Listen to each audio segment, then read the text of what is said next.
Growing up, I was one of those weird kids who was hyped for the non-violent video games.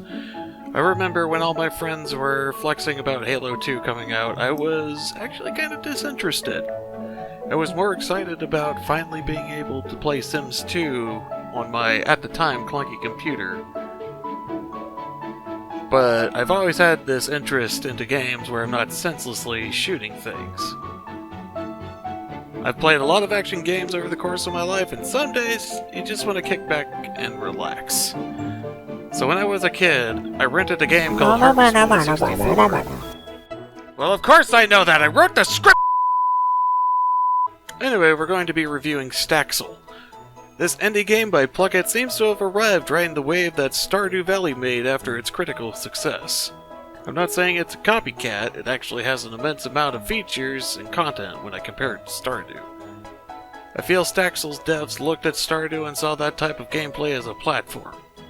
They took crafting, cooking, and building into their design, and we ended up with something strangely unique that I feel should stand on its own as its own game. The game honestly feels a bit overwhelming when you start. You sort of just spawn in with somebody asking you about you being the new farm owner. The story just sort of permeates your existence into this little village. It's strange, but you'll get used to it. Then they put you into this creepy, dank, dark house to... Oh look, they gave me a puppy! Ah! They put you through a tutorial quest to get a hold of how to run your farm. You learn how to craft. It's not quite the Minecraft easy way with an assembly machine in your backpack, but that's okay. The inventory feels a little clunky because you need to equip and put something on your heart bar if you're going to put it into storage. This often made me prioritize just putting items onto my hotbar instead of using the allocated backpack as an inventory space. This also made me do a weird way of using storage shelves, which you can easily construct in the game. I often found myself using them as a tool shelf for my daily routine, like I'd put my tools away on the shelf, so I wouldn't have to bother going into my inventory. It's a bit of a weird system, but it works. The farming feels rewarding to grow your crops, care for animals, and of course, get money! It can feel a bit repetitive sometimes, but there's some fun events to break up the pace. You can even use crops and cooking to turn them into high-priced food items if you want. The game doesn't feel punishing to you relationship-wise with the game's townspeople, so you can just do that farming thing if you really want. The relationships feel a bit lackluster since they only seem to give you a quest after hitting specific qualifications. There's also no special one-time character building moments like in Harvest Moon or Stardew Valley, so this makes characters not as deep as they can be. Of course, as you may have noticed, there is a Minecraft voxel building system. The building is needed for a few quests in the game, such as building new houses for people who want to move in. Then you might also be tasked with building stuff like a museum or bakery. Over time, you might just go full Zen garden on the game, customizing the streets, roads, and building up the town to your likeness. Since you can customize shops and the like, it does feel a bit like when you build a room for an NPC in Terraria, except immensely more in-depth. Also 3D.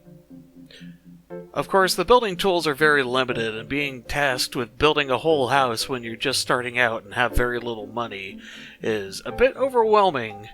There's no rush to do it, of course. It's a take-your-time thing, which I feel is much appreciated in these games.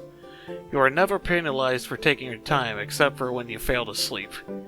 Failing to get to bed will only give you a small debuff that will just hamper your speed for the next day. It's not crippling, but don't do those all-nighters like you would in your teenage college days. The game's town events are fun, like when the portals open up and you get this beautiful forest, you can chop the F down and just get all the wood you ever need! I personally like the Halloween one the most, as it changed the music to a bit of a slightly spooky tone, completely changing the game's atmosphere. You can also go catch bugs, fish, and get fossils, sorta like in... yeah, Animal Crossing. You can build a museum, but thankfully it's not like the Animal Crossing museum.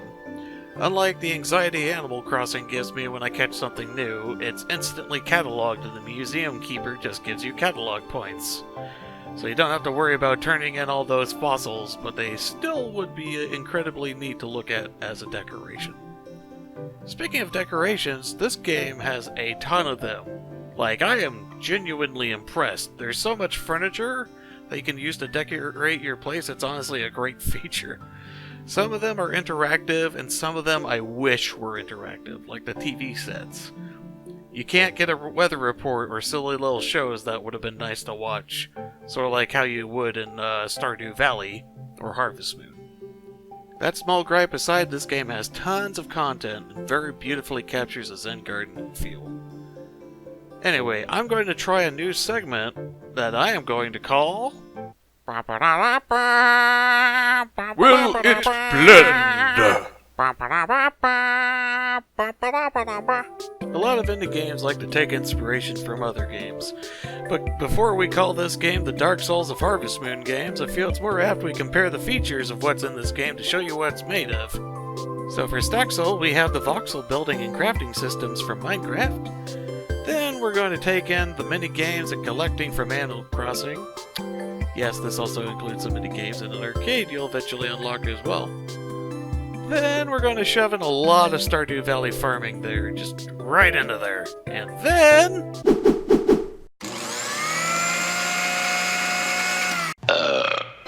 we get Staxel! This is honestly a really great combination. I can't recommend it enough if you like Minecraft, but also Stardew Valley. So, I'm going to give it a nice awesome thumbs up. Good going, Staxel. It's also out of early access now, just hoping the devs haven't 100% stopped development, because it's a great platform to keep adding content onto. Oh, hi mods. Anyway, thanks for watching my review of Staxel. If you enjoyed, feel free to like and subscribe. If you disliked, feel free to dislike and give me some feedback. This is Mr. Bubbles, signing out. Until next time.